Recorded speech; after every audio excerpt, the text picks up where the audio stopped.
the next step for BeTheme setup is go over here into the menu and start installing the plugins, because it comes with plugins. And that's why I got a little confused about here, why it wasn't as big as I thought it was. So we can check this button right here, and we're going to do bulk actions. The first one's going to be install. We're going to click apply. I'm going to give it a few seconds here. This is all the plugins, the premium plugins that come with it.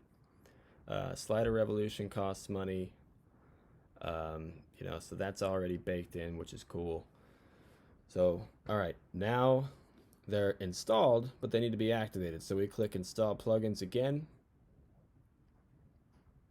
and we click all of them, do bulk actions, and then activate, and then apply. And now we should see them on our sidebar. Yep. So we will refresh, and they should be on the sidebar now. Yeah, so we got the WP Bakery Page Builder, Layer Slider, and Slider Revolution. Those are all new for us. Perfect. All right. See you in the next step.